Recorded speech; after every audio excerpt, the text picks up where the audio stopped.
So I'm going to talk about today just, I guess I'll call it like a philosophy, right? Irrigation philosophy for corn. When we came to, irrigation specialist at Mississippi State University, when I got there, they told us the way that we irrigate corn is with polytubing is whenever that bowl forms, and I think you might have even told me this, when a bowl forms out there, throw a goldfish in there and don't let it die, right? Okay.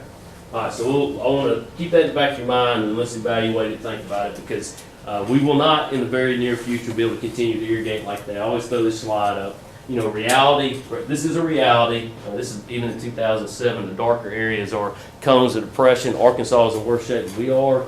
We're more regulated than any other state. Mississippi is more regulated than any other state in the Mid-South from water standpoints. And then, again, reality projections, far worse, right?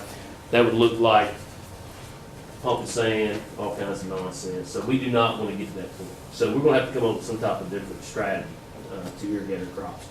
So what we've been doing in Mississippi is talking about it. I got charged with making us better furrow irrigators. 80% of our deltas furrow irrigated, 20 of us pivots. Arkansas is probably pretty similar to that mix. It may be 70-30 though. So, you know, the background for everything we do to make us better furrow irrigators, baseline is some type of computerized hose selection on the polytubing. The second one is surge irrigation. Those two are going to help us deliver the water better to the profile. And then the third is actually using soil moisture sensor technology to schedule the irrigation. So we'll walk through those three tools. And I did want to comment, because, you know, I always want to try to put in some kind of economic framework for you, because obviously these tools aren't free. Computerized hose selection is through pipe planner. Surge valve is probably the most expensive tool up there. Right now you're looking somewhere around $3,000. And then sensor technology is going to run a gamut anywhere from a couple $100 to $3,000 with tech support laying behind it. So what this has laying in it is a surge valve that's going to be distributed over 80 acres, and a sensor that's going to be distributed over about 160, and computerized hose selection being free, working out to $8.20 an acre. So keep that, and that's annually. That's about what this is going to cost. All right, so computerized hose selection, just a quick overview. You're going to need to know the flow rate on the well, and you're going to need the elevation where the poly pipes land, right? And elevation gets from RTK, or go shoot it with a laser equipment, something like that. And if you come into pipe planner, the dimensions of the field and everything's going to be there. Lots of different people, any of your state folks can help you on that. Folks at pipe planner can help you on it as far as running the program. But what I want to get across to you today is, like, what is that program trying to do for you, okay? So here is an actual field. This is typically what we see. Assume this is generally, you know, regularly shaped. Risers over in the upper corner. We're out in a tail ditch here. The wetting front is right there. So we're in a tail ditch already. What if we could have redirected that water to the part of the field that is dry over here rather than having the tail ditch? The computerized hose selection program wants to try to take care of that for you. So it wants you to have the wetting front more like the one on the bottom than the top. For multiple years, multiple locations in Mississippi, what we've looked at, computerized hose selection versus what nearly all of our producers across the Mid-South are doing currently. One size hose pumps going down the polytubing. Even on a regularly shaped field, we have a tendency to cross that irrigation set about 25% quicker. We'll use 25% less water, therefore, and we're going to run a pump 25% less time. Give you 4 irrigation shots, let's say 4 soybeans, that's about a $10 acre savings if fuel is around 3, right? $3 for diesel. But they're not all regularly shaped, right? There's the wetting front, not to mention we bled over here, we've caused planting problems or what have you in this region. What if we could have redirected the water that's bled over into here? And what we come up with is, in situations like that, just depending on how irregularly shaped it is and how poor of a job you're doing of irrigating, then we could potentially get across sets like this up to 50% quicker, run the pump 50% less, cut your diesel fuel in about half. I give you 4 irrigation events in the Mid-South, you're looking at about a $20 an acre savings. All right, so all the economic numbers associated with that is just fuel consumption, really. It doesn't take into account this. What we came out of in Mississippi was somewhere when, June? It didn't rain anymore. Right? So sometime in June, we completely cut off, didn't have an appreciable rain for almost 3 months. This is about 30 miles north of our research station, a real setup for the producer. He's got 3 wells, he's got 300-something acres. This is how he used to irrigate it. He's got 1 pump on, 2, 2, 2, 1, and he finishes up. It takes him 12 to 14 days to get across this area, get this, all these acres. He's got 36 sets, which means he's got some buckets with some plugs, and every 8 hours or so, he's got some labor going out there plugging it to walk the water down, right? That's a lot of labor.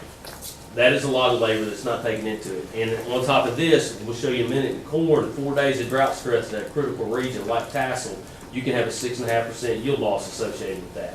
If you're looking at getting around on irrigation set 12 to 14 days, I can assure you have yield loss, right?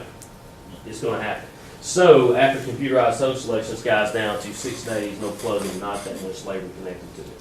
So all the numbers I'm giving you, $10 to $25 an acre, nearly all your specialists and a lot of the producers that have actually adopted the program will give you the exact same numbers, and most of them tell you these are very conservative, which is my job. The numbers are actually probably going to be higher than this. I'm trying to drive home. If you got 12 or 14 day spins, I can assure you, you have drought loss or yield loss associated with drought stress. This is a tool that's going to cut down the spin tremendously. And we're talking about more yield with less labor. That's the first tool, right? And again, this is all building like how we're going to irrigate corn better, right? The second is surge irrigation. Now, what a surge valve is trying to do is take care of two of the inherent problems associated with furrow irrigation, which is tailwater runoff. We all see it's in the tail ditch, it's running off. Ag's got dog cussed all over the United States for that, so we're pretty sensitive to it. Most of my producers in Mississippi, they see water in the tail ditch, they're cutting it off. Now, that may be a problem. We'll talk about that in a minute because they may not have enough water in the profile. But environmentally, they're somewhat conscious of it, they're shutting it off. Surge valve has a computer program setting on top. It's going to swing butterfly valves back and forth, and we can dial that in and can pretty much eliminate tailwater runoff if need be. So it takes care of that losses, inefficiencies associated with tailwater runoff. It's going to split a 40-acre field, for example, to 220s. It's going to swing arms back and forth. So it's going to wet up a spot for a minute. It's going to swing over and wet up the other side, the other 20. While this is over on this side, it's going to allow the zone that's already been wetted to begin to dry, and it's going to shoot water back over to it. When you allow a soil to get wet, allow it to dry, and then run water back over, it reduces the infiltration rate. And so this tool also tackles the percolation losses. Those are the two major inefficiencies associated with our conventional irrigation beds. So conventionally, one piece of polytubing laying out there, my textbook answer to our producers is that it's 50% efficient, which means in the rooting zone, if I've depleted 2 acre inches and I want to get that back to the plant, I'm going to have to apply 4 to do it correctly. I may lose an inch to tailwater runoff, I may lose an inch to deep percolation losses or vice versa, but to charge the profile up, I'm going to have to apply 4 acre inches. With the surge valve, we usually tell them that we may be able to approach 75% efficient. All right, so I'm going to look at now what a conventional irrigation will be. We're going to take a bird's eye view of how water moves across the field using these tools, right? So this is conventionally, polytubing's laying there, we turn it on, we hit the tail ditch, we go home. If it's a crack and clay or a clay loam, profile's probably charged, we're in good shape. If it's a silt loam, I can assure you, you do not have enough water in the profile. All right? We got too many sensors out in your fields. We got flow meters on there. We know how much water you're applying. We generally know about when you're going to come back, 6, 7, 8 days. You've had yield loss, I can promise you, associated with drought stress. You haven't even realized it. Let me show you what's going on below the soil surface. Remember, we talked about 2 losses, deep percolation losses and tailwater runoff. So this is a water plume that's going to work across the soil surface. This is the bottom of the rooting zone. If it goes off the screen, that's tailwater runoff. Goes below the dashed line, that's deep percolation losses. All right, so wetting front's moving across the field. Note, the further we go, the more it slows down. That's why we don't like to see you have excessively long runs. We probably have some furrows out by this time, but not this one. We got deep percolation losses. Now we're waiting to charge the entire rooting zone, primarily this region. And that's why we want to have you kind of keep the water on for a little while so we can actually charge the entire rooting zone. But the cost associated with that was all this wasted water that fell below the rooting zone. Because the real objective of irrigation is simply trying to charge where the plant roots are. We don't want it here. We don't want it running off to the Gulf. All right, so now let's look at the lower 40. And let's assume that we've set up on a surge valve. Typically, our risers in the mid-south are in the corner of the field. We're going to have a line that's going to feed half of it. The transfer line is going to be laid behind it, and then we're going to tag in. These are somewhat realistic times for a surge valve. Turn it on. It's going to run for, let's say, 4 hours. Butterfly valve switches, you're not gonna be there. All the water from the riser is gonna be directed to this other 20. It's gonna run for 4 hours. Then the butterfly valve is gonna switch, it's gonna come back to the other side. It's gotta run a little bit longer than 4 hours because you gotta move across the zone that's been wetted and move into the zone that's dry.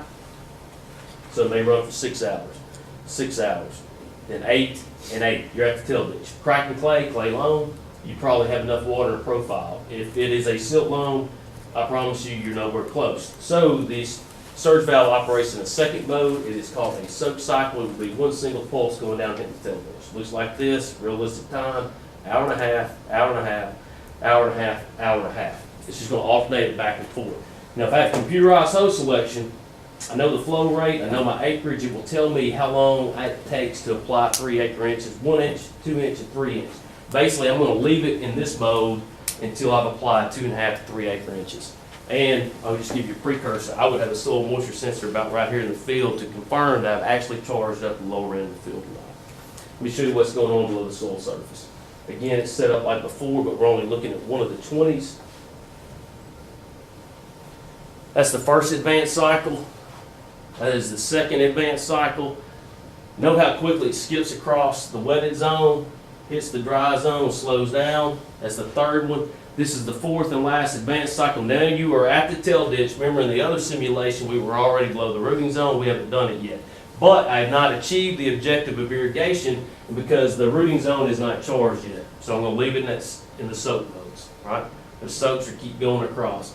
I just now broke over and have a little deep percolation losses up here, but it's greatly reduced as compared to a conventional irrigation event, and I'm concerned simply with adequately charging the bottom of the rooting zone and lower on the field. If a tool like this actually works, what you would expect to see is to have more even yield across the irrigation set, particularly if you have drought issues going up and down the field.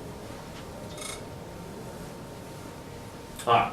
So does this work on cracking clays? Now cracking clays, we lose small chickens in the cracks, so most of the loss is going to be associated with deep percolation losses. We've evaluated multiple years, multiple locations. The design is pretty simple. We'll take a real irrigation set on a cracking clay, put computerized hose selection on it only, put the other side computerized hose selection with a surge valve. Yes, it works on cracking clays, but it's a function on how far I'm trying to push the water. If I'm going around 500-foot runs, I can get across about 8% quicker. If I'm pushing water 12 to 1400, I can get across about 25% quicker. If I have a relatively long run on a cracking clay, I can get across about 35% quicker. What does that mean on cracking clays? If you got long runs and we can get 35% efficiency, think about cutting your fuel costs by 35%. This is the first test that we ever did with a surge valve in Mississippi, and it's pretty much one we fell in love with. If you're producing, you have a situation like this, this is an awesome way to recoup some yield out there almost immediately and potentially pay for the surge valve the first year alone. Problem set for the producer, 500 gallons per minute well. He's trying to push water 200 feet or 2,000 feet. It crushed. It's a traditional cotton soil. It's very difficult for us to get water in that profile. It takes him about 3 days to get to the till ditch. We drop a surge valve on this side. We hit the till ditch in 24 hours. We leave in the soak mode for an additional 24 hours. So we run for a total of 48. We put about 13 bushels on it, which would have paid for the surge valve in the first year alone. All right, so we talked about the sealing soils and having issues with that. We come out of this region, out of a culture that has traditionally had cotton on these silt loams that have a tendency to seal. A lot of times we'd skip row irrigate that soil type. Is that a problem? Because remember, I'm telling you, I've got meters on you. You're usually only applying about an inch, maybe an inch and a quarter. We're recommending 2.5 to 3 acre inches. All right, silt loam soil, 700-foot runs, replicated at the station, alternate rows. So I'm going to skip row irrigate, but I'm going to go ahead and apply 3 acre inches. That's our yield. I'm going to send it down every row like a lot of our producers are doing. Just as soon as it hits the till ditch, I'm going to cut it off. We put out about an acre inch doing that. Yield is improved over the alternate row, and then we did it, our riser approach. Let's put 3 acre inches out. It's about an 8 bushel difference between that and 5 between that. So we're talking about, if you skip row irrigate or send it down every furrow just so you can tell it to cut it off, 8 to 5 bushels have been laying out there in the field and haven't realized. All right, final tool is when we're actually going to decide to irrigate. Our recommendation out of Mississippi State University is to use soil moisture sensors to do it, because what we historically done, not only across the Mid-South, but everywhere, is following some type of schedule. Every Monday we're going to hit it, right? That means we're trying to hit some kind of linear fashion, but the water use by the plant starts low, peaks out, and falls back down. If you're hitting it linear, it's not matching up with the actual crop in there. So sensor technology, we can set some type of threshold. This is where somewhere around the trigger points. When we go above that, it's just going to be a lot better way. We got totally different talks we get on how to use sensor technology and costs. We'll come do that for you. All right, those three tools, all right, and let's look at corn and what we're thinking about when our extension sites. We got the three tools in, and most of our producers don't. All right, corn's this tall in Mississippi, hasn't rained in a week, 10 days. What do they do? Turn the water on, and they're gonna hit it every 7 days, which means it's already been on the guy next door to you, which was your trigger point, right? Your neighbor's irrigation, it's time to go, evidently. And then we're gonna hit it every 7 days. That does not match up with the water use curve. So if I have a sensor in there, I'm trying to track this, and so a lot of times I'll catch producers on two sides of the belt. In soybeans, I usually sketch them on the backside. All right, so what's laying in the back of my mind? The literature from out west shows them that this vegetative stage, right prior to tassel, assuming I planted a good seed bed, it takes a pretty severe drought stress to have a yield loss. So I'm going to really trust my sensor. I'm going to push it to the envelope in this region. And then the other place that we really catch them a lot is back here. So we've been told all across the Mid-South that we need adequate moisture to black layer, which means if I'm about 1 day for black layer or not a black layer, what do they do? They'll water. They'll water it every time, right? So what we've seen, though, in our small plot research is this, and we've done it multiple years. There's 7 hybrids laying behind this. This is non-irrigated. This is terminating at R4. This is terminating at late R4. This is the profile is charged and dense. So the milk lines just appeared, but we stopped irrigating after that, and this is irrigating at 3/4 the way down. Is there a yield difference between these? No, and that's our termination point. While everybody else is going to irrigate up to date for black layer. So what we were trying to do at a lot of our locations is we'll have a conversation with the producer when the milk line's about 1/4 of the way down, a halfway down. We will not send it down halfway down unless he hijacks us on that plot and sends it. Now, my graduate students and I are really, the data suggests as long as it's charged at dent and the milk line is there, we can probably walk away. So what we'll probably do next to our extension site is probably gets a 1/4 of the way down, we're done, he's just gonna have to hijack it and go on with us. Most of the time, we're gonna get them to terminate at 1/4, not gonna send one past a half. Does that work, right? So yeah, I think this what happened is that the fishbowl approach has cost us probably somewhere around 8, 9, maybe 10 bushels a year. 14 farms, 86% of them are putting out more water than we do using this riser approach, 14% using less. We're cutting about 8, 9 bushels better than them. We're doing it with 40% less water, and we're making about $30 more an acre a year. Remember, we said the cost of this technology is about $8.02. Is it working? You better believe it. Hi. That is my irrigation philosophy on corn, and it is not let the goldfish stay alive in the pot. Drown the goldfish. Drown the goldfish. Let the goldfish die. I'll be around asking questions.